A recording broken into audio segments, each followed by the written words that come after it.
Price Lord. அழைப்பின் குரல். இயேசு கிறிஸ்துவின் அற்புதங்கள். யோவான் எழுதின சுவிசேஷம். இயேசு கிறிஸ்துவின் இரண்டாம் அற்புதம்.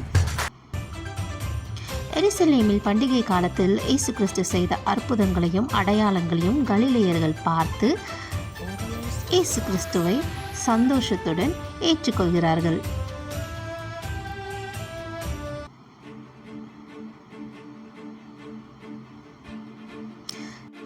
அங்கிருந்து கலிலேயாவில் உள்ள கானா ஊருக்கு இயேசு மறுபடியும் செல்கிறார்.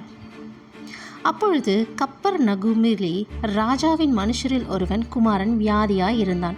அவர் இயேசு கிறிஸ்து செய்கிற அற்புதங்களையும் அடையாளங்களையும் கேள்விப்பட்டு இயேசுவை சந்திக்கும்படி வருகிறார். ராஜாவின் மனுஷன் இயேசுவை நோக்கி, ஆண்டவரே, என் மகன் மரண அவஸ்தையாய் இருக்கிறான், அவனை குணமாக்கும்படி என்னுடன் வர வேண்டும் என்று அவரை வேண்டிக் கொண்டான். அதற்கு இயேசு, நீங்கள் அடையாளங்களையும் அற்புதங்களையும் காணாவிட்டால் விசுவாசிக்க மாட்டீர்கள் என்றார். அவன் தன் மகனுக்காக மிகவும் அவரை வேண்டிக் கொண்டார்.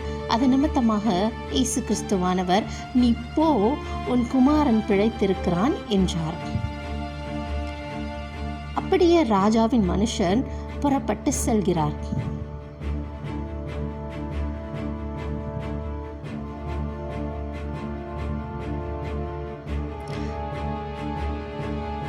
இப்பொழுது வேலைக்காரன் எதிர்கொண்டு வந்து, உம்முடைய குமாரன் குணமாகி இருக்கிறார் என்று சொல்லுகிறார். அப்பொழுது அவர் எந்த நேரத்தில் என்று கேட்கும் பொழுது 7ஆம் மணி நேரத்தில் என்று அவருக்கு சொல்லப்படுகிறது.